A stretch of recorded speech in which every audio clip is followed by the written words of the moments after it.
परम पूज्य परम आदरणीय प्रातस्मरणीय मेरी आस्था के आयाम मेरी भावना के भगवान परम पिता परमेश्वर मम जीवन निर्मात्री संयम जीवन के महामार्ग पर चलाने वाली नव जीवन प्रदान करने वाली मेरे जीवन नैया की खिलैया पूज्य पूर्णिमैया के चरणारविंदों में असीम आस्था के साथ वंदन नमन करने के पश्चात अत्र उपस्थित धर्म प्रेमी बंधुओं, माताओं तथा बहनों, मुमुक्षु आत्माओं, भवजीवों, नित्य प्रति प्रभु भगवान महावीर स्वामी जी की अमृतमय वाणी हम श्रवण कर रहे हैं, जिसके अंदर बताया जा रहा है कि भक्ति कैसे करनी है। यानी शब्द बहुत छोटा है लेकिन करने के लिए जिंदगी लग जाती है, क्योंकि कहते हैं ये 2.5 अक्षर भी ऐसे हैं जिसको करने से हमारे जीवन के अंदर परिवर्तन आ सकता है। क्योंकि कहते हैं ढाई को करने से यानी धर्म को करने से, धर्म भी जो है वो भी 2.5 अक्षर का है, धर्म को करने से हमारे कर्म कट जाते हैं, कर्म भी 2.5 अक्षर का है। यानी धर्म को करने से कर्म कट जाते हैं, धर्म करेंगे तो भक्ति हो जाएगी, और अगर भक्ति हो जाएगी तो कर्म कट जाएंगे, और कर्म कट जाएंगे तो हमें मुक्ति मिल जाएगी। यानी शब्द छोटा है परंतु पावर बहुत बड़ी है। जैसे कहते हैं ना, जज के पास सिर्फ एक कलम चलती है, जज के पास सिर्फ एक कलम चलती है, और उस कलम के हिल जाने से ही, उस कलम के हिल जाने से ही निर्दोषी दोषी साबित हो जाता है, और दोषी निर्दोषी साबित हो जाता है। और डॉक्टर की कलम हिल जाने से, सिर्फ और सिर्फ डॉक्टर की जरा सी कलम हिल जाने से, है जरा सी कलम, कोई बहुत बड़ी चीज नहीं, बहुत मूल्यवान चीज नहीं, बड़ी पावर वाली चीज नहीं, परंतु जरा सी उसकी कलम है, और उसकी कलम के हिलते ही इंसान मरीज बन जाता है, उसके अंदर मर्ज पैदा हो जाता है, उसके अंदर बीमारी पैदा हो जाती है, वो किसी के अंदर भी बीमारी को ला सकता है, सिर्फ उसकी कलम को गिरा देने से। और इसी तरह कहते हैं कि बात छोटी या बड़ी चीज की नहीं होती, बात सिर्फ महत्व की होती है, क्योंकि कहते हैं जिस चीज का महत्व है, क्योंकि देखो पायल बड़ी महंगी आती है, पायल बड़ी महंगी आती है, लेकिन फिर भी उसका स्थान कहाँ है?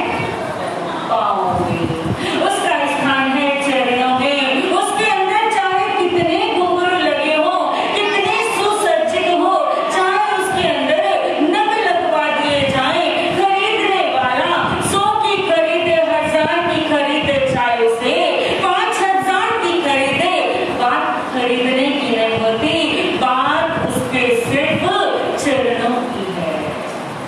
कितने कीमती होने के बावजूद भी वो हमारे पैरों में आती है, हमारे पैरों की शोभा बनाती है।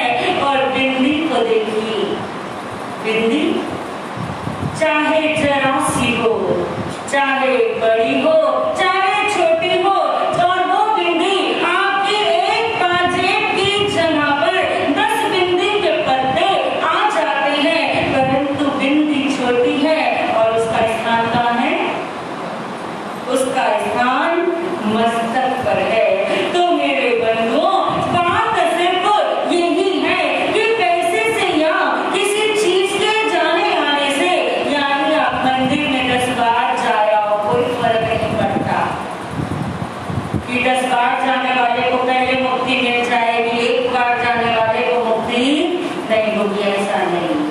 कहते हैं प्रभु तो कि शुद्ध मन से, सच्चे मन से और पूरे हृदय से अगर एक बार भी भगवान का नाम ले लिया जाए, एक घड़ी के लिए, आधी घड़ी के लिए भी अगर सच्चे हृदय से नाम सिमर लिया जाए तो उसी में मुक्ति हो जाया करती है। सच्चे हृदय से भक्ति अगर 2 पत्ती भी कर ली तो क्या है, कल्याण हो जाएगा। क्योंकि कहते हैं एक रैदास जिसका चमड़े के जूते बनाने का काम है और वो जूते बनाया करते हैं, बहुत कोई अमीर नहीं और अमीर नहीं है, गरीब सा है, लेकिन उसका काम है जूते बनाना, जूतों की जोड़ियां बनाना और उन्हें बेच देना। जिस समय सावन का महीना आता, लोग कावड़ लेने के लिए जाते, कावड़ लेके जाते, तो रैदास का भी मन होता, उसके मन में भी आता कि कभी मैं भी गंगा जी की क्या करूं, आरती करके आऊं, गंगा जी के दर्शन करके आऊं, गंगा जी में गोते लगा के आऊं, जिससे कि मेरे भी कर्म कट जाएं। चलो ये चीज और बाद में बताऊं, लेकिन अभी रैदास की बात बताऊं। उसके मन में भी बड़ा आनंद आता है, बड़ी भक्ति उमड़ती है कि मैं भी गंगा जी के लिए जाऊं, और ऐसा हुआ।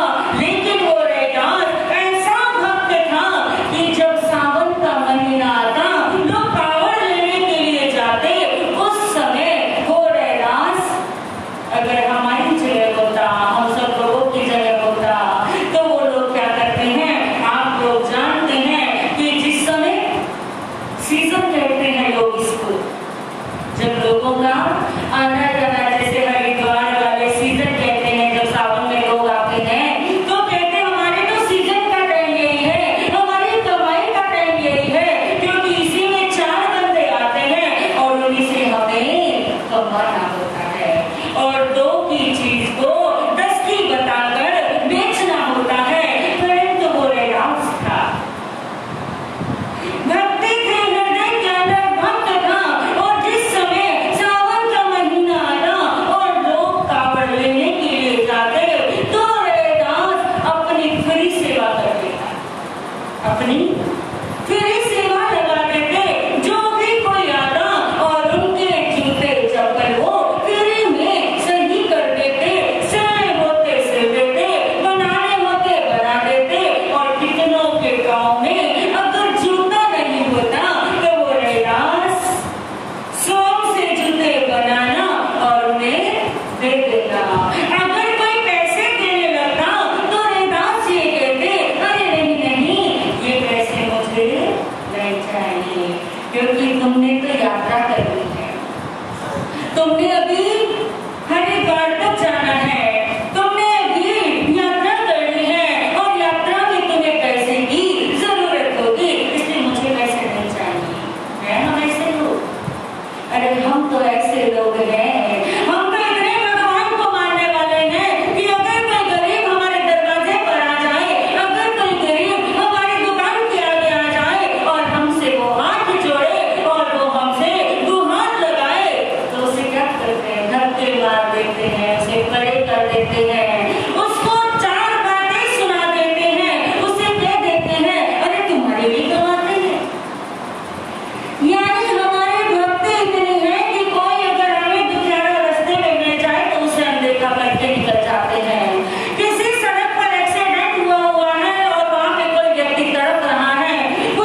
क्योंकि अगर तेरे अंदर आदमी के अंदर आदमियत ना आए तो प्रभु क्या करे? कहते भगवान ने देने वाले ने सब कुछ दिया, लेने वाले को लेना ना आए तो उसमें प्रभु का क्या दोष है? इसी तरह से गुरु के दर पे जब इंसान आता है और गुरु को खुले दिल से लुटाता है, गुरु बांध कर नहीं देता, गुरु हाथ खींच कर नहीं देता, गुरु मुट्ठी भींच कर नहीं देता, गुरु तो अपने दोनों हाथ उठा देता है और ये नहीं सोचता इसमें से कितना उसे मिलेगा, कितना उसे मिलेगा। उसका हाथ जब उठ जाता है और उसका हाथ जब तक सीधा है तब तक हमारे बारे आ रहे हैं, लेकिन ये समझ हमें नहीं आता। इसी चीज की समझ बुद्धि हमारे कहीं बाहर गई हुई है, यानी भक्ति करना चाहते हैं लेकिन कैसे करनी है भक्ति, किस प्रकार से होती है भक्ति? ऐसी कोई भक्ति कोई ना कि एक व्यक्ति भूख से तड़प रहा है और दूसरा व्यक्ति भाई हमें तो मंदिर में जाना है, यहाँ मिष्ठान में जाना है, वहाँ पे हमें दान देना है। कहते उस दान का क्या फायदा जब आपका पड़ोसी भूखा है? उस दान का क्या फायदा जब आपके घर के माँ बाप भूखे हैं? उस दान का क्या फायदा जब आपके अंदर इंसानियत मर चुकी है? तो बात चल रही है रैदास जी की। जब भी समय होता और इस बार उन्होंने काफी पैसे अपने इकट्ठे कर लिए, यानी इतने पैसे एकत्रित कर चुके हैं कि वो यात्रा कर सकते हैं, यानी वो गंगा जी के दर्शन करने जा सकते हैं। और आज यात्रा की शुरुआत होनी है और सब लोग आ रहे हैं। रैदास जी ने जाने के लिए तैयारी की। अभी जैसे ही वो दरवाजे से बाहर निकले थे, इतनी देर में उनके पड़ोस से एक माता आ गई। वृद्ध माता उनके पास आई और कहने लगी, रैदास मेरा बच्चा सखत बीमार है और मेरे पास दवाई के पैसे नहीं, क्या तेरे पास अगर पैसे हैं तो मुझे पैसे दे दे, मेरे बच्चे की जान बच जाएगी। अगर हमारा मन हो, हमने कहीं जाने का सपना देखा हो और आज वो सपना साकार होने जा रहा है, उतने पैसे हमारे पास आ चुके हैं, हमारे को कोई सोने की चेन खरीदनी हो या कहीं घूमने के लिए जाना हो, आज वो सपना साकार होने वाला है और इतने में कोई मददगार आ जाए, इतने में कोई अपना आ जाए मदद मांगने के लिए।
कहने लगी, बेटा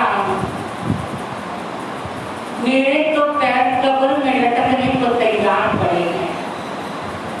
क्या हुआ? किसी ने दुखी किया, तंग किया, क्या हो गया? आप ऐसे क्यों बोल रही हो? कहने लगी, बेटा बात ऐसी है, बचपन से लेके आज तक ये तमन्ना थी मन की कि मैं भी कभी गंगा जी नहाया हूँ। मेरा भी मन था कि मैं गंगा जी हो आऊं, लेकिन बेटा पूरी जिंदगी निकल गई, लेकिन मैं दर्शन नहीं कर पाई। और अब तो मेरे पैर कब्र में लटके पड़े हैं। पता नहीं अगले साल तक जीऊंगी भी या नहीं जीऊंगी। लगता है बेटा ये मेरी आस बनकर ही रह जाएगी। ये मेरे मन की तमन्ना मन में ही दबी रह जाएगी और मैं मर जाऊंगी। अगर हमारे जैसे भक्त हो तो कहने वाले की मर मेरा क्या डर है? मरेगी मर, हमारा क्या डर है? कौन सा तेरा ठेका मैंने ले रखा है? और जब भी मैं जाने का नाम लेता हूँ तो कोई ना कोई पंगा खड़ा हो जाता है। और अब तो मैंने जाने जाना है, जो मर्जी हो जाए। घर वालों को भी पहले उंगली दिखानी, घर वालों को भी पहले उंगली दिखानी शुरू हो जाते हैं। और देख लो भाई, एक बार हो गया, दो बार हो गया, मैं रुकी रही या रुका रहा। और इस बार सोच लेना, अगर रोक लिया ना, इस बार अगर रोक लिया ना, फिर तो फिर होगी। फिर बताने वाली हूँ कि क्या होगा क्या नहीं होगा। यानी कि मैं छोड़ने वाली नहीं हूँ। और अगर इस बार मेरे को जाने नहीं दिया तो ना खाऊं ना खाने दूं, ना पकाऊं ना किसी को पकाने दूं। देखूं कोई आगे बढ़ के देखे तो सही। और फिर तो हाथ, यानी अगर हमारे कोई भाई हो तो वो भी अपनी क्या आस्तीन मोड़नी शुरू कर देंगे। बहने हो तो वो भी अपनी चुन्नी कस लेंगे। साड़ी का पल्लू हो उसे कस लेंगे। इस बार रोक मत देना। लेकिन वो रैदास था, भक्त था, मन में विचार आया, अरे कोई बात नहीं, कोई फर्क नहीं पड़ता, मैं नहीं गया तो क्या हुआ, लेकिन ये माता इनकी इतनी तमन्ना है, अगर मेरी जगह ये चली जाएगी क्या फर्क पड़ जाएगा। और कहती हैं रैदास जी ने अपने को पैसे उस माता को दिए कि हे माँ, तेरी आस आस बनकर खत्म नहीं होती। लो ये माँ, ये पैसे लो और देखो ये काफिला जा रहा है, ये लोग जा रहे हैं, इनके साथ आप भी क्या करो, गंगा के दर्शन कराओ। और जिस समय लोग वहां गंगा के दर्शन करने गए और कहते जिस समय गंगा मां दर्शन देते, इस बार दर्शन नहीं हुए। सब लोग हैरान परेशान हैं। आवाज आई कि दर्शन तो रैदास को हो गए, दर्शन तो रैदास को हो गए। जो वहां जितने लोग आके बड़े परेशान है, गंगा मां के हमें दर्शन नहीं हो रहे, गंगा मां के हमें पावन दर्शनों का जो सौभाग्य था हमें वो नहीं मिल रहा। अरे गंगा मां कहाँ गई? कहते रैदास की चली गई।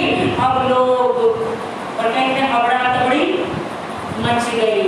सब लोग रैदास की तरफ आने लगे और रैदास बड़ा खुश है, बड़ा प्रसन्न है। लोग कहते हैं तेरे यहाँ पे कैसे, तेरे यहाँ गंगा माई दिखा हमें।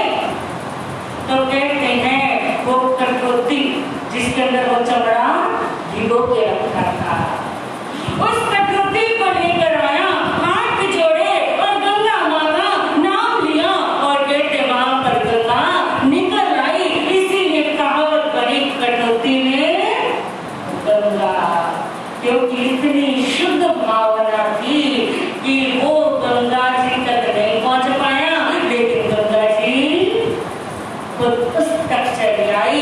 ये होती है भक्ति, ये है प्रभु की आराधना कि जहाँ पे आपका मन तन बिल्कुल लग जाए, जहाँ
नाम सत्य है, राम नाम सत्य है। क्यों?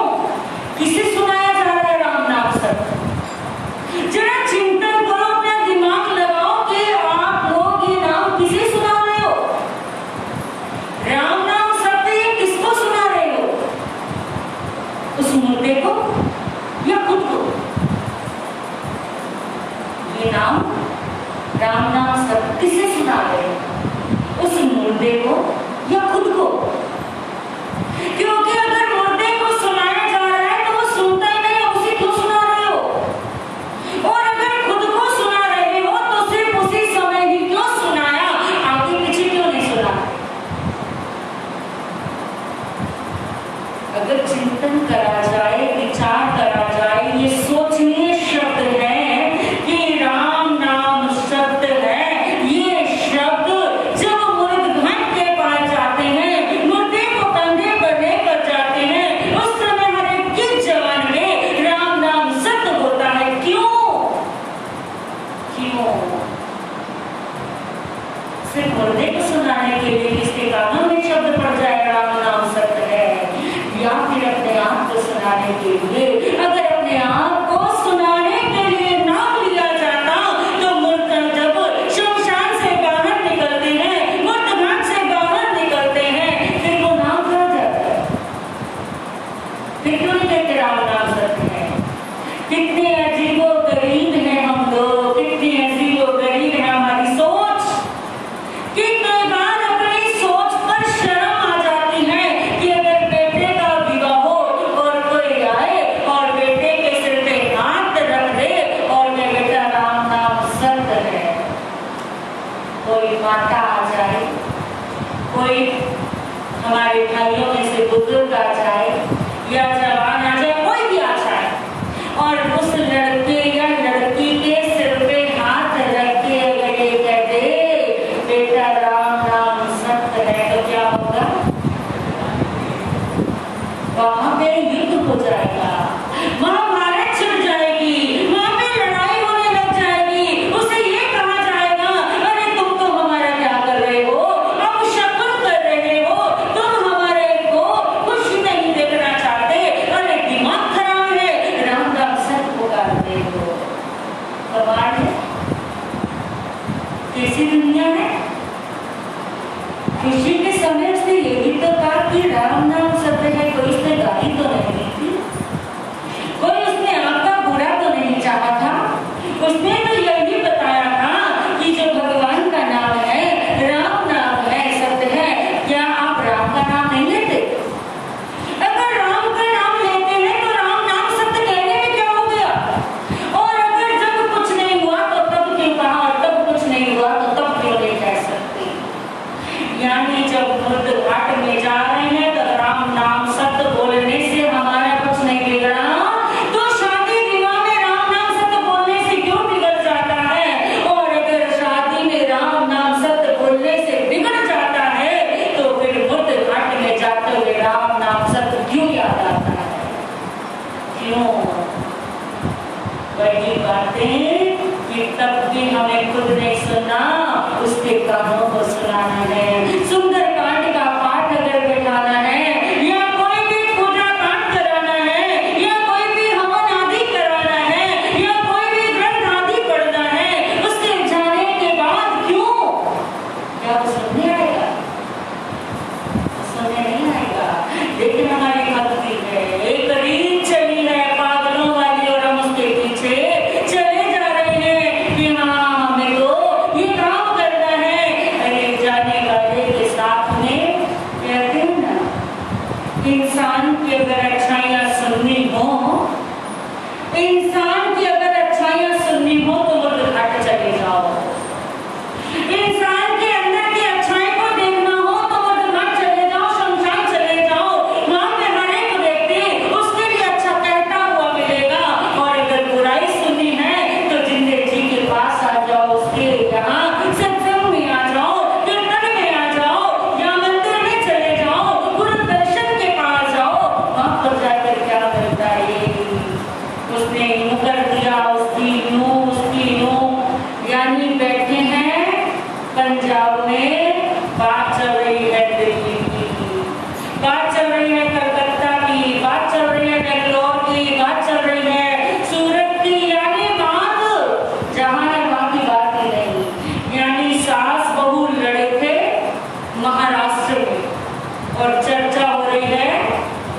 जाप ले, कमाल की बात है।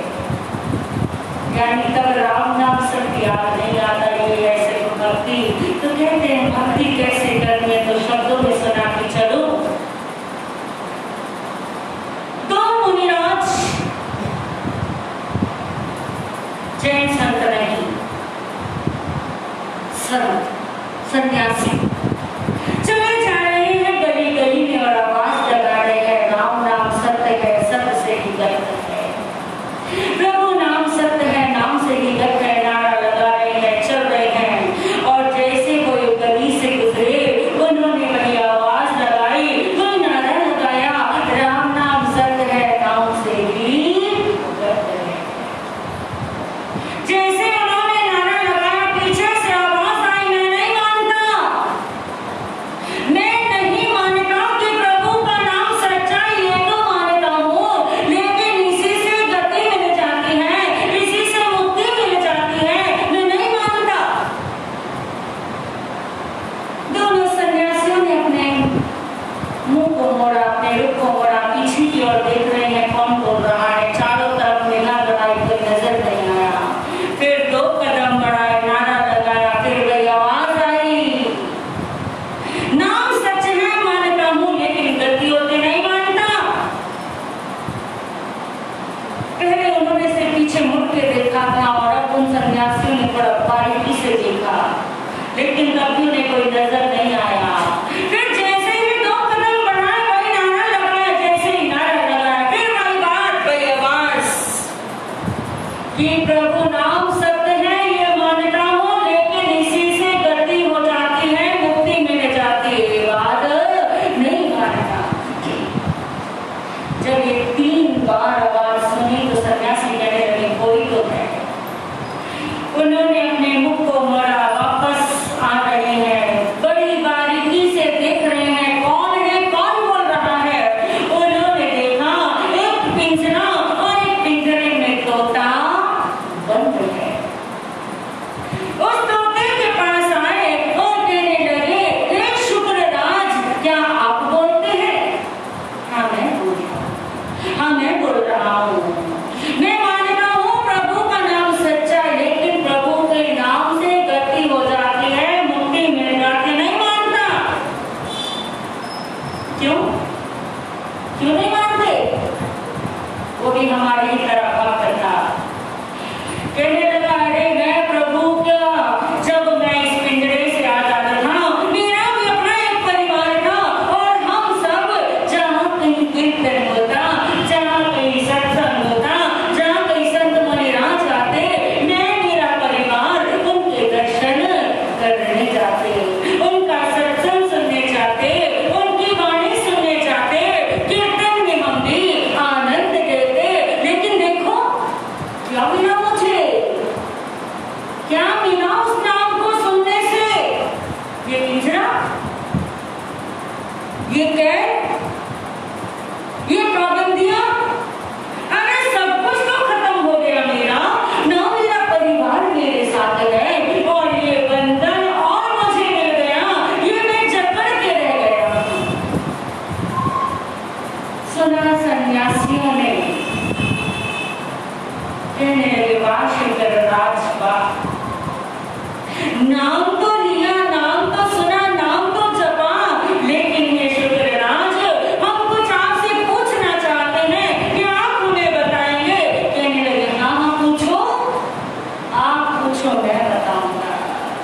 कहते, क्या प्रभु का नाम लेते लेते आपकी आंखों में आंसू आए? आंखों में आंसू? क्या जरूरत है? आंखों में आंसू लेने से कौन सा भगवान आ जाएंगे? नहीं आए। अच्छा ठीक है, क्या प्रभु का नाम लेते लेते आप सबको भूल गए कि परिवार कौन है, आस पास कौन है? भूले कभी? जरूरत ही नहीं पड़ी, क्योंकि जब भी मैं प्रभु का नाम लेने लगता था तो मेरे तो विचार, मेरा जो मस्तिष्क था वो तो घूमने लग जाता था, कभी वो याद आता था, कभी वो याद आता था, कभी वो वाली बातें याद आती थी जिनका आज तक कोई ताल्लुकात नहीं। यानी कभी वो बचपन में किसी से झगड़ा हो गया था और आज उनके साथ तो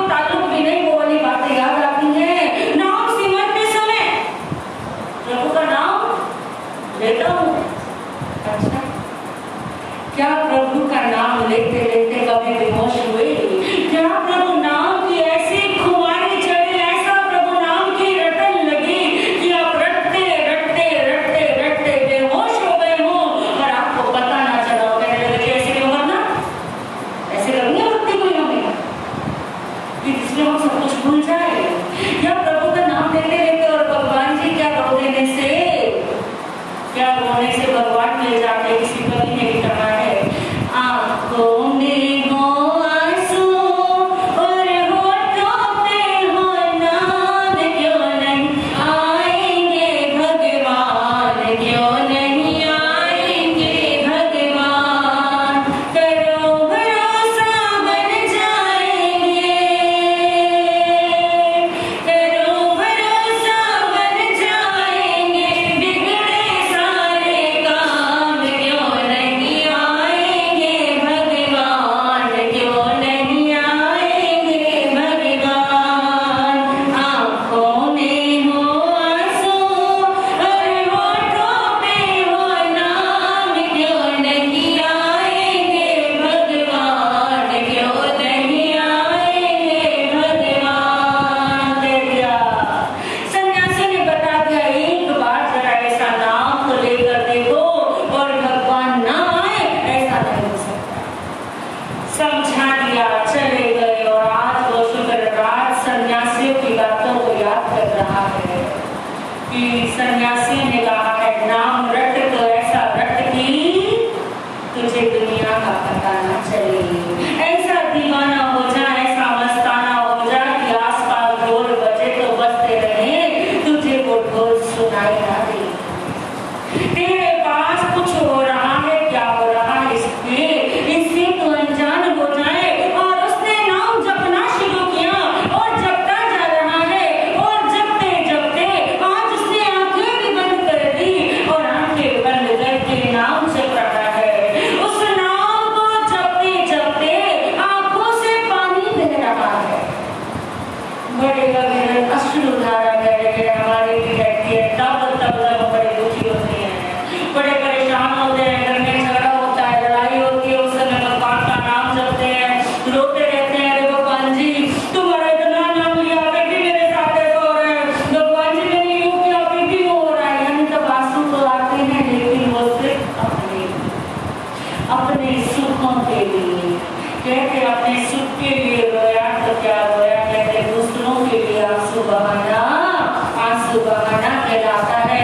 अपने लिए आंसू बहाना कोई बड़ी बात नहीं। अपने लिए तो पशु भी अपनी सुरक्षा पशु भी कर देता है कि हम तो बड़े इंसान हैं। अब वो शुक्रराज नाम जप रहा है, जपता जा रहा है, जपता जा रहा है, जपता जा रहा है, और आज उसकी आंखों से आंसू बह रहे हैं, बहते जा रहे हैं आंसू, नाम रटता जा रहा है, रटते रटते रटते रटते रटते रटते वो समय कब आया, क्या हुआ, कैसे हुआ, सबसे अनजान अंधे, बस नाम रट रहा है, उसके नाम की रटन चल रही है। लुढ़क गया ये शरीर, गिर गया एक तरफ, कुछ नहीं पता, मालूम नहीं कि मेरा शरीर बेहोश हो चुका है, मेरा शरीर गिर चुका है, कुछ अता पता नहीं।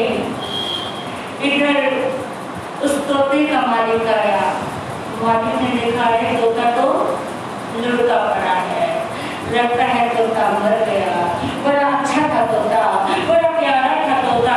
अब तोते को उठा करके जब मर गया तो पिंजरे में क्या करना, उठाया उस तोते को छत के ऊपर छोड़ाया। मालिक ने छत पे तोते को छोड़ दिया, नीचे आ गया और वो तोता छत पे पड़ा है, ठंडी सी हवा लगी, धूप की किरण पड़ी, निद्रा टूटी, निद्रा टूटी तो क्या देखा, खुला आसमान। निद्रा टूटी तो पाया कि मेरी तो आजादी छिन गई, लेकिन लगा शायद मैं ख्वाब देख रहा हूँ, और इसलिए वो तोता उड़ उड़ के देख रहा है, खुदक खुदक के देख रहा है। जैसे हम लोगों के भी होता है, कई बार आपने कोई चीज सोची, किसी व्यक्ति से मिलने की सोचा कि आज वो आ जाता या वो आ जाए तो कितना अच्छा हो, और अचानक से वो व्यक्ति सामने आ जाए या अचानक से उस व्यक्ति का फोन आ जाए, तो क्या होता है, कई बार उनको भरोसा नहीं होता। और कई बार फिर हम अगर सामने वो व्यक्ति आ गया और हमें लगता है शायद सपना देख रहे, तो हम क्या करते हैं, हमारे को क्या करना, चूड़ी काटना, हमारे को जरा चूड़ी काटो या हमारे को जरा थप्पड़ लगाओ, पता तो चले कि सपना है या हकीकत है। और वो तोता भी इधर से उधर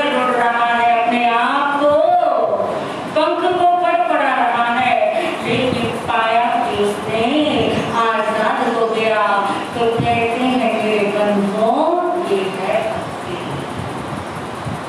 जिस भक्ति के लिए आपको अपना सर्वस्व समर्पित करना पड़ेगा, वो भक्ति नहीं कि आंखों में आंसू नहीं आए, अपने लिए रो लिए, अपने बच्चों के लिए रो लिए, अपने सास ससुर के लिए रो लिए, कोई अपनी पत्नी के लिए रोता है तो कोई अपने पति के लिए रोता है और इसके लिए आंसू बहाते रहे और फिर भगवान मिल जाए। ऐसे भगवान मिलने वाले नहीं है।